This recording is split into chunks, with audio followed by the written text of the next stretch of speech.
Hello friends, how are you all? I'm Valia and today I'm going to discuss child development and pedagogy previous year's questions 2021 part 2. So in the previous lessons I have completed all the paper 1 questions and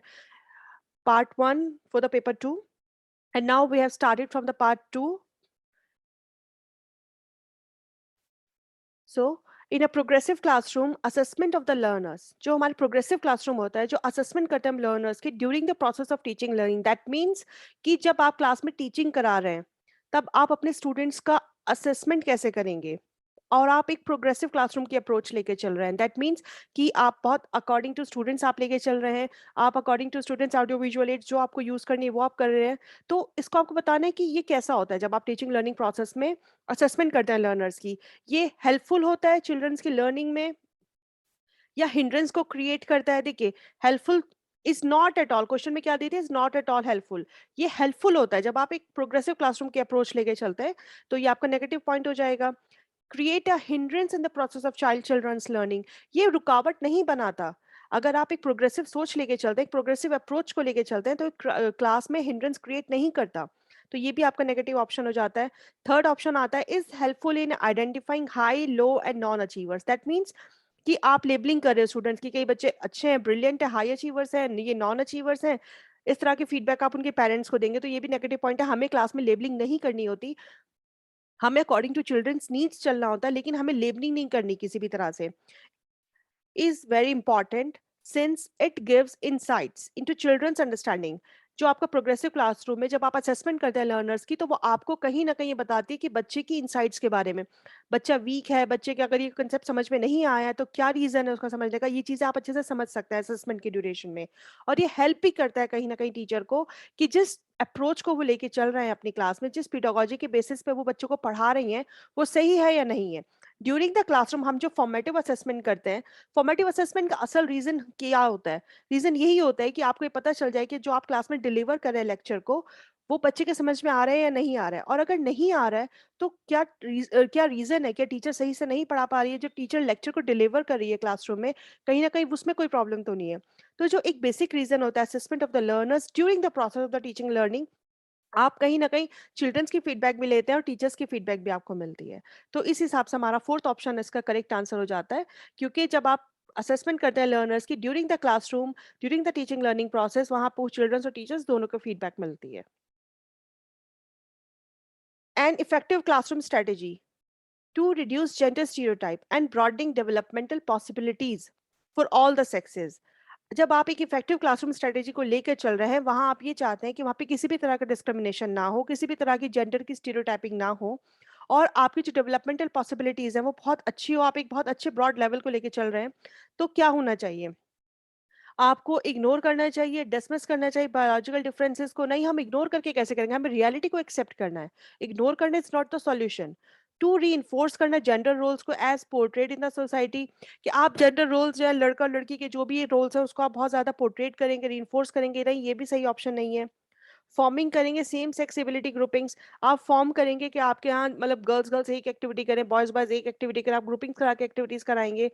या फिर आप form करेंगे mixed activity groups जिसके basis पर promote होकर discussion ये एक बहुत अच्छी बात है क्योंकि हमें लेबलिंग नहीं करनी दूसरी बात हमें ऐसा नहीं करना कि गर्ल्स को गर्ल्स के काम देने हैं बॉयज को बॉयज के काम देने हैं हमें क्लास में इस चीज को बिल्कुल भी स्टीरियोटाइपिंग नहीं दिखानी है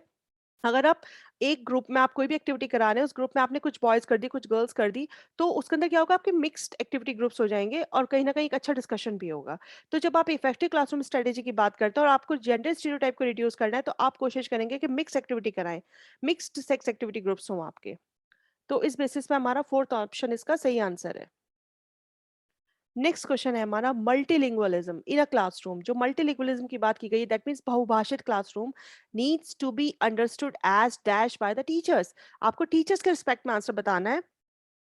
कि जब आपकी क्लास में डिफरेंट डिफरेंट कल्चर से बिलोंग करने वाले बच्चे होंगे मल्टीलिंगुअलिज्म होगा किसी की लैंग्वेज इंग्लिश होगी किसी की लैंग्वेज हिंदी होगी किसी की मराठी होगी अगर इस तरह के क्लासरूम में आपके स्टूडेंट्स होते हैं आपकी जो क्लासरूम है वो मल्टीलिंगुअलिज्म आती है तो वो टीचर्स के लिए क्या है टीचर उसको हिंड्रेंस ना समझे टीचर उसको कोई बोझ ना समझे टीचर बच्चों के अकॉर्डिंग बच्चों को पढ़ाए क्योंकि अगर आपके पास अलग अलग डिफरेंट डिफरेंट स्टूडेंट्स होते हैं तो उनको कहीं ना कहीं हायर भी किए जाते हैं टीचर्स उनके लिए तो ये टीचर्स के लिए एक एसेट की तरह से काम करेगा, टीचर्स के लिए एक रिसोर्स के तरीके से काम करेगा। ये टीचर के लिए कोई हिंड्रेंस नहीं है, कोई प्रॉब्लम नहीं है, ना ही कोई सिस्टमैटिक इश्यू है। आपकी क्लास में जिस तरह के स्टूडेंट्स होंगे, आपको उस तरीके से उन स्टूडेंट्स को पढ़ाना है। तो ये एज़ अ टीचर ये एक एसेट और एक रिसोर्स है। एक child centred classroom is one in which, जो आपका चाइल्ड सेंटर्ड क्लासरूम होगा, वो किस तरह का होगा, वो आपको बताना है। चाइल्ड सेंटर्ड क्लासरूम जहाँ बच्चे के अकॉर्डिंग लेके चलना है। द टीचर यूज़ करेगी text book as the only source of knowledge, नहीं, सिर्फ़ आप टेक्स्ट बुक का यूज़ करके नहीं पढ़ाएँगे। टीचर अलग-अलग कर देगी, सेग्रीगेट कर देगी, अलग-अलग कर देगी बच्चों को उनकी एबिलिटीज़ के बेसिस पे। ये भी एक तरह की लेबलिंग हो गई जो आपको नहीं करनी है। टीचर रिवॉर्ड्स को यूज़ करेगी और पनिशमेंट देगी डायरेक्टली चिल्ड्रन के बिहेवियर के बेसिस पे, आपको पनिशमेंट नहीं देना है।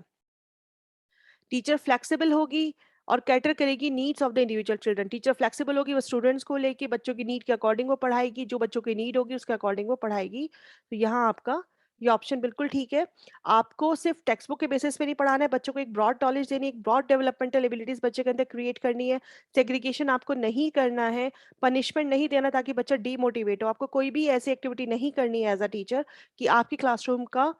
माहौल खराब हो, आपकी क्लासरूम का, क्योंकि जब बात की जा रही है child centred classroom, that means कि आपको चाइल्ड स्पेसिफिक क्लासरूम है आपका, और आपको बच्चे की नीड के अकॉर्डिंग पढ़ाना है। टीचर फ्लेक्सिबल होगी according to the needs of the children. Next question है हमारा, according to which theorist cultural tools की बात किस थ्योरिस्ट ने की है जो कि प्ले करता है एक बहुत important role cognitive development of the children. मतलब आपको उस थ्योरिस्ट का नाम बताना है जिसने अपने थ्योरी में कल्चरल टूल्स की बात की है और जो कि बहुत इंपॉर्टेंट रोल प्ले करता है कॉग्निटिव डेवलपमेंट ऑफ चिल्ड्रन। देखो, जब कॉग्निटिव डेवलपमेंट ऑफ चिल्ड्रन की बात हम करते हैं तो कहीं ना कहीं हमारे ध्यान में जीन पे आ जाते हैं, क्योंकि उन्होंने स्कीमास की बात की थी, कॉग्निटिव डेवलपमेंट की बात की थी। लेकिन जब कल्चरल टूल्स की बात आती है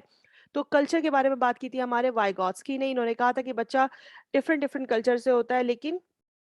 बच्चा सीखता किस चीज़ों से, अलग-अलग कल्चर से, अपने कल्चर के बेसिस पे, सोसाइटी में इंटरैक्ट करने के बेसिस पे, तो यहाँ उसका डेवलपमेंट होता है, कॉग्निटिव डेवलपमेंट। ये बात की थी कल्चरल टूल्स की ली विगोत्स्की ने।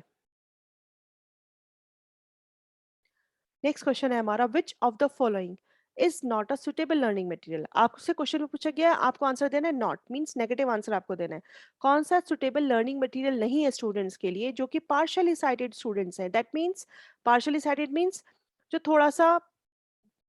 आंशिक दृष्टि वाले, मतलब जिनको थोड़ा कम दिखाई देता है। आप उनके लिए लार्ज प्रिंट बुक्स लोगे तो ये बच्चों के लिए बहुत अच्छा हो जाएगा, इट्स अ पॉजिटिव पॉइंट। आप थ्री डायमेंशनल मैप्स लोगे, चार्ट्स दिखाओगे बच्चों को, तो उनको कोई दिक्कत नहीं होगी देखने में, ये भी अच्छा पॉइंट है। आप बुक्स, टॉकिंग बुक्स लोगे, मतलब आप ऑडियो एड्स लोगे, फेल्ट बुलेटिन बोर्ड्स लोगे, तो ये सब अच्छे बोर्ड्स होंगे, बच्चा आसानी से पढ़ लेगा जिसको देखने में दिक्कत होगी। लेकिन क्वेश्चन में हमसे नेगेटिव आंसर पूछा है, तो हमें नेगेटिव आंसर क्या देना होगा, स्मॉल प्रिंट, क्योंकि जो स्मॉल प्रिंट वर्कशीट्स होंगी उसमें एक पार्शली साइटेड स्टूडेंट को देखने में प्रॉब्लम आएगी। तो इस हिसाब से हमारा इसका आंसर फोर्थ ही हो जाएगा, क्योंकि हमसे नेगेटिव आंसर पूछा गया था। और ये था हमारा आज का लेसन, और नेक्स्ट लेसन में मैं आपके लिए कुछ नए क्वेश्चंस लेके आऊंगी इसी पेपर 2 के। आगे क्वेश्चंस हम करेंगे। So thank you for attention friends, stay blessed and enjoy learning.